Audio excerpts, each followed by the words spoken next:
क्या साइंस कभी ऐसी भी कोई चीज बना सकती है जिसकी मदद से आदमी दिखाई ही न दे?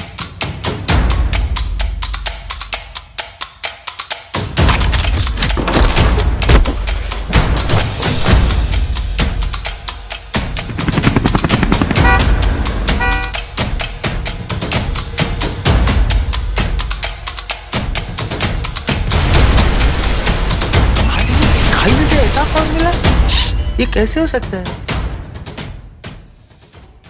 Hello friends, welcome back to your favourite YouTube channel Bollywood studios. और मैं दीपनेन लेकर आई हूँ आप सभी के लिए मिस्टर इंडिया 2 से जुड़े कई सारे इंटरेस्टिंग फैक्ट्स।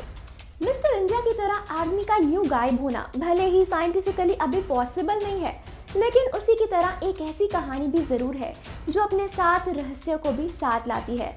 बरमुडा ट्रायंगल या Devil's Triangle North Atlantic Ocean के वेस्टर्न पार्ट में मौजूद एक रीजन है जहां पे माना जाता है कि सारी शिप्स और प्लेन्स वहां पहुंचकर अजीब तरीके से गायब हो जाते हैं।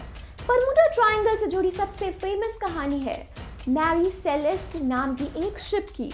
मैरी सेलेस्ट को घोस्ट शिप या हॉन्टेड शिप के नाम से भी जाना जाता है।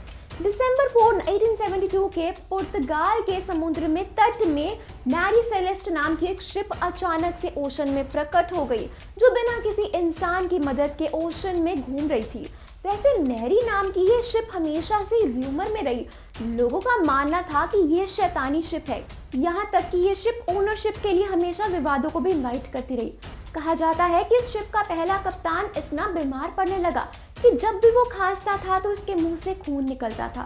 वहीं जब शिप का कप्तान मैक लेनन अपनी बीमारी की वजह से मर गया तो इसके बाद सभी यही मानने लगे कि मैरी सेलेस्ट हॉन्टेड है। यहाँ तक कि जो भी इस शिप का मालिक बनता था वो या तो मर जाता था या फिर बैंकरप्ट हो जाता था। मैरी सेलेस्ट के कई मालिक बदले, लेकिन बाद में ये शिप बेंजामिन ब्रिक्स नाम के आदमी को मिली।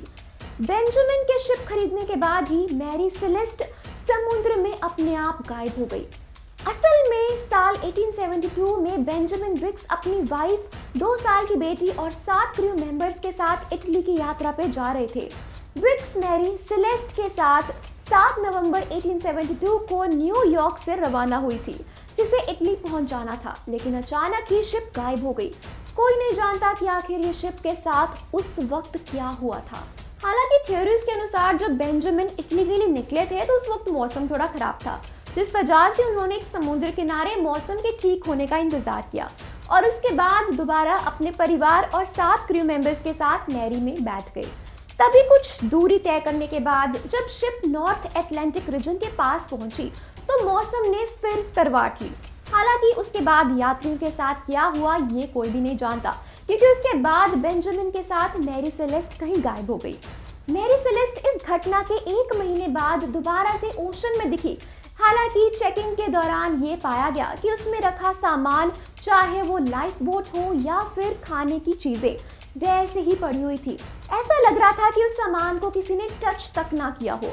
लेकिन शिप और सामान तो भले ही मिल गए, लेकिन उस पे सवार यात्रियों का क्या हुआ ये आज भी एक मिस्ट्री है। ना उनकी कोई डेड बॉडी मिली और ना ही कोई सुराग। बस ऐसा लगा कि नॉर्थ अटलांटिक के रीजन में आने के बाद वो सब ना जाने कहाँ गायब हो गए। तो ये थी मैरी सेलेस्ट नाम की एक शिप की कहानी जो बरमुडा ट्रायंगल में मिस्टीरियस तरीके से अपने यात्रियों के साथ गायब हो गई। तो दोस्तों, आपको हमारी आज की वीडियो कैसी लगी ये हमें कमेंट सेक्शन में जरूर बताएं।